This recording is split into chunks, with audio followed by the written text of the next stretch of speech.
नमस्कार, मैं हूं आशुतोष और आप देख रहे हैं सत्यहिंदी.com। सत्यहिंदी.com के खास कार्यक्रम आशुतोष के बात में आपका स्वागत है। बातचीत शुरू करने के पहले एक छोटी सी अपील। सत्यहिंदी.com एक कोशिश है ईमानदार, निडर और निर्भीक पत्रकारिता की। हम अपने उन लाखों दर्शकों के शुक्रगुजार हैं जो लाखों की संख्या में हमारे कार्यक्रमों को देखते हैं, हमारी हौसला अफजाई करते हैं। हम उनसे एक और छोटी सी गुजारिश करना चाहते हैं। गुजारिश इतनी सी है कि आप हमारी आर्थिक मदद भी करें थोड़ी सी। आप इस वीडियो के डिस्क्रिप्शन में जाएं, सत्य हिंदी के सदस्य बने, थोड़ा सा आर्थिक भुगतान करके हमारे लिए बहुत बड़ी मदद होगी। और अब आज की बातचीत शुरू करते हैं। पहले मणिपुर में जिस तरीके से लगभग 3 महीने से वहां हिंसा का तांडव चल रहा है और वहां की सरकार उसको कंट्रोल नहीं कर पा रही है, उसको लेकर सुप्रीम कोर्ट तक विचलित है और वहां के डीजीपी तक को तलब किया गया है। और सुप्रीम कोर्ट इस सवाल का जवाब ढूंढ रहा है कि आखिर क्यों पिछले लगभग 3 महीने से वहां हिंसा नहीं थम रही। दो समुदायों के बीच में हिंसा क्या इतनी ज्यादा हो गई है कि लोग एक दूसरे का लिहाज करना भूल गए हैं। महिलाओं को बख्शा नहीं जा रहा, घरों को आग लगाई जा रही है और लोगों को मारा काटा जा रहा है।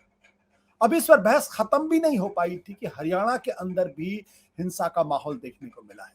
जब मैं आपसे बातचीत कर रहा हूं उस वक्त 5 लोगों के मरने की खबर आई है, 70 से ज्यादा लोगों के घायल होने की खबर है और लगभग 70 के आसपास ही लोगों को गिरफ्तार किया गया है।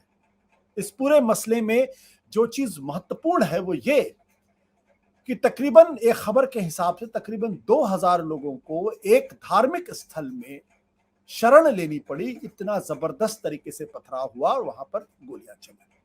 दूसरी तरफ एक दूसरे धार्मिक स्थल को पूरी तरीके से जला के राख कर दिया गया और वहां जो धर्म गुरु थे उनको जान ले ली गई। यह मसला नूह का है। यहां से दिल्ली से तकरीबन 60-70 किलोमीटर दूर मेवात के इलाके में है। और मामला इतना बढ़ गया कि गुरुग्राम, जिसको हम लोग गुड़गांव कहते हैं, वहां भी तमाम तरीके की अराजकता, आगजनी, दुकानों को जलाने के, सैकड़ों गाड़ियों को आग में झोंकने की खबरें आई हैं। एक रेस्टोरेंट को भी पूरी तरीके से फूंक दिया गया है। और जब हम आपसे बातचीत कर रहे हैं तो जानकारी यही है कि वहां के प्रशासन का दावा है कि उन्होंने काफी हद तक स्थिति को कंट्रोल करने की कोशिश की है, लेकिन ये कितना नियंत्रण में, कितना नियंत्रण में नहीं है, अभी कहना फिलहाल मुश्किल है। क्योंकि कब इस तरीके की आग, दो समुदायों के बीच में दंगा कब कौन सा रूप अख्तियार कर लेता है, कम से कम मणिपुर की घटना को देखने के बाद तो अब विश्वास नहीं होता कि वाकई में किसी तरीके का कोई नियंत्रण प्रशासनों का रह भी गया नहीं। ये सवाल पूछ सकते हैं कि आखिर ऐसा क्यों हुआ। दरअसल एक धार्मिक जुलूस निकालने को लेकर हुआ। उस धार्मिक जुलूस में मोनू मनेसर नाम के एक, जिनके खिलाफ FIR है, जिनके ऊपर यह आरोप है कि 2 मुसलमान लड़कों को उन्होंने जिंदा जला दिया था गौ हत्या के आरोप में। एक वीडियो उन्होंने जारी किया था और उस वीडियो में कहा था कि मैं वहां पहुंच रहा हूं, जिस पर वहां के लोगों के आक्रोश में आए, गुस्से में आए और यह बताया जा रहा पुलिस की तरफ से दरअसल ये एक कारण है हिंसा भड़कने का। कारण कुछ भी हो, क्या आज की तारीख में 2 समुदायों के बीच में, 2 धार्मिक समुदायों के बीच, और मैं जानबूझ के मैं नाम नहीं ले रहा हूं, हिंदू मुसलमान करने का कोई प्रश्न ही नहीं यहाँ पे, 2 धार्मिक समुदायों के बीच में इतनी नफरत हो गई कि मामूली से मामूली घटना भी अब एक दूसरे की जान लेने में, हिंसा करने में, घर और दुकान को जलाने में तब्दील होने लगी है। जो भारतीय जनता पार्टी की सरकार कहती थी कि उनके राज्य में कभी दंगा नहीं होता, आखिर मणिपुर के बाद ये हरियाणा की घटना क्यों हो रही, किस लिए हो रही? क्या यह सवाल नहीं पूछना चाहिए कि जैसे जैसे चुनाव नजदीक आ रहा तैसे तैसे इस तरीके की हिंसा फैलती जा रही है? क्या एक पत्रकार होने के नाते यह सवाल नहीं पूछना चाहिए आखिर वो कौन से लोग हैं जो इस तरीके की हिंसा को जन्म दे रहे हैं? वो कौन सी राजनीति है जो नफरत की राजनीति पैदा कर रही है और लोग अचानक एक दूसरे की जान के खून के प्यासे हो जा रहे हैं? क्या इसका भी चुनाव से लेना देना है? क्या इसका भी वोट की राजनीति से लेना देना है? दरअसल मुझे लगता है कि अब वक्त है जब हमको खुलकर चीजों को कहने के लिए बाध्य होना पड़ रहा है। हम आज इसी पर करेंगे चर्चा और बातचीत। वो क्या राजनीति है? क्या ये वोट की राजनीति है या कुछ और इस वक्त मुल्क में हो रहा है? हमारे साथ इस वक्त कुछ खास मेहमान, उनका परिचय करा देते हैं। हमारे साथ इस वक्त मौजूद है पूर्व आईपीएस ऑफिसर विकास नारायण राय साहब, हमारे साथ मौजूद है वरिष्ठ पत्रकार जावेद अंसारी साहब, हमारे साथ मौजूद है विजय त्रिवेदी जी, अजय शुक्ला जी जो चंडीगढ़ से इस वक्त हमारे साथ मौजूद है। हरियाणा में क्या हो रहा है उसके बारे में वो शायद ज्यादा हम लोगों से अपडेट होंगे, वो हमको जानकारी देंगे। और हमारे साथ कार्तिकेय बत्रा जो चुनाव विश्लेषक है, हमारे कार्यक्रम में आप लगातार उनको देखते रहे हैं। अजय जी, क्या जब हम आपसे बातचीत कर रहे हैं तो इस वक्त हिंसा जो थी हरियाणा में फैली हुई थी, गुड़गांव के आसपास इलाके में थी, नूह के इलाके में थी, क्या वो थम गई है, नियंत्रण में है, या अभी भी तनाव बरकरार है? नहीं, और हम जानबूझ के दोनों धर्मों का ना तो नाम ले रहे हैं, ना उनके धार्मिक स्थलों के बारे में किसी तरीके का हम नाम लेने की कोशिश कर रहे हैं। जी, मेरी समझ से अभी तक तनाव की स्थिति बनी हुई है। जो अभी आपकी डिबेट पे बैठने के जस्ट पहले मैंने अपडेट लिया है, अभी तक तनाव बना हुआ है।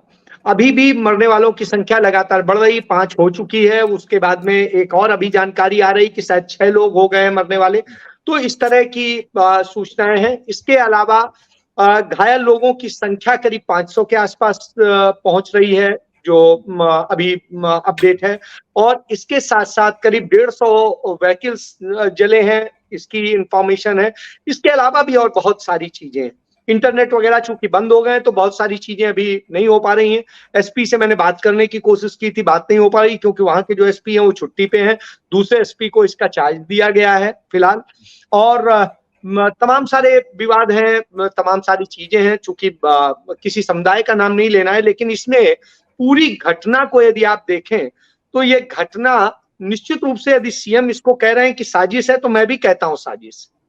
अब ये साजिश सरकार के लोगों में जो बैठे हैं उन्होंने रची है या कोई और, ये जांच का विषय है, इसलिए मैं इस पे वो नहीं कहूंगा। लेकिन निश्चित रूप से एक घटना का जिक्र करूं, जो आपने मोनू मानेसर की बात करी, जिस तरीके से उस पर हत्या का आरोप है और जिस तरीके से उसने गई थी राजस्थान पुलिस जब उसे गिरफ्तार करने, किस तरीके से पुलिस पर हमला किया गया, बाद में पुलिस पर ही एफआईआर दर्ज की गई और बहुत सारी चीजें हुई। तो इस तरह की घटनाएं होती हैं। तो जब हम लॉ ऑफ जस्टिस की बात करते हैं, कानून के शासन की बात करते हैं, तो उस स्थिति में लगता है जो हमारी आईपीसी डिफाइन करती है, सीआरपीसी डिफाइन करती है, वो कहती है कि एक पुलिस अधिकारी जो जांच अधिकारी है वो अपने क्षेत्र के अतिरिक्त कहीं पर भी देश में बगैर किसी अनुमति के जा सकता है अपने केस में इन्वेस्टिगेशन करने और गिरफ्तारी कर सकता है। उसे सिर्फ अपनी जनरल डायरी में उसका जिक्र करना होता है। तो साहब जब ये है, उसके बाद स्थिति है कि एफआईआर दर्ज हो जाती है इस तरह से, तो मतलब लगातार उन लोगों को जो हिंसा में शामिल रहे हैं, तमाम सारी चीजें करी हैं, उनको बचाने की कोशिश हरियाणा सरकार, हरियाणा पुलिस ने करी है। पुलिस ने क्यों करी है, उसके पीछे स्वाभाविक सी बात है, सरकार का दबाव था। पुलिस तो नहीं पुलिस के खिलाफ करना चाहती है, क्योंकि उसे भी आगे जाना होता है। तो ये सारी स्थितियां। इसके अलावा दूसरी चीज ये है कि लगातार वो वीडियो संदेश जारी कर रहा है, घूम रहा है और बहुत कुछ कर रहा है, खुलेआम घूम रहा है, लेकिन साहब पुलिस की पकड़ में नहीं है। पुलिस कहती है हम तलाश कर रहे हैं। तो ये स्थिति है। फिर जो घटना पे हम लोग इस समय चर्चा कर रहे हैं उसी की बात करें। उसने वीडियो संदेश जारी, अजय जी, ये जो शख्स है मोनू मानेसर, इनके ऊपर यही आरोप है ना कि 2 गौ हत्या के आरोप में 2 लड़कों को जिंदा जीप में जलाया गया। ये आरोप है इनके ऊपर, यानी कथित रूप से। जी बिल्कुल, कथित रूप से गौ हत्या करने के आरोपी वो हैं या नहीं है, इसका कोई सबूत नहीं। उनको इन्होंने जला दिया। इन्होंने आरोप लगाया कि वो गौ हत्यारे, वो हैं या नहीं है, ये आज तक प्रूव नहीं।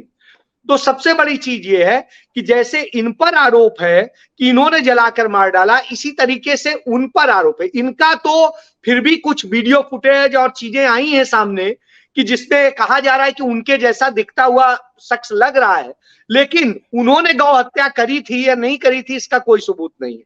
दूसरी चीज, जिस तरीके से पुलिस और सारे ने उन्हें बचाने की कोशिश करी, जिस तरीके से नफरत फैलाने की कोशिश की गई, सब कुछ किया गया, उसके बाद लगता है कि इस नफरत का माहौल पनपा करके एक कहीं ना कहीं एक वोट बैंक तैयार करने, एक और चीजों करने, तो इस तरह से कुछ चीजें हो रही हैं जो अपने आप में दुखद है। और ये क्या है, इस नफरत का आपने जिक्र किया, आपने उसमें मणिपुर की बात, जिस तरीके से वहां नफरत का माहौल, इसी तरह का नफरत का माहौल हरियाणा में भी घोलने की कोशिश हो रही है। वहां पर भी आरोप लग रहा है सरकार पर, यहां पर भी आरोप सरकार पर। तो इसलिए इससे इनकार नहीं किया जा सकता। इसमें क्या है, इसकी भी जांच बिल्कुल होनी चाहिए, क्योंकि बार बार जो घटनाएं हो रही हैं, जिस तरीके से वहां हालात बन रहे हैं, एक ये बार बार नारा दिया जाता है कि हम इन लोगों को निकाल देंगे, हम लोग ये कर देंगे। तो साहब, जब इस तरह के नारे दिए जाते हैं, इस तरह की चीजें होती हैं, तो निश्चित रूप से ये एक साजिश है, और ये साजिश किसने रची, ये जांच का विषय है। जी। सत्य हिंदी का ऐप डाउनलोड करें गूगल प्ले स्टोर पर।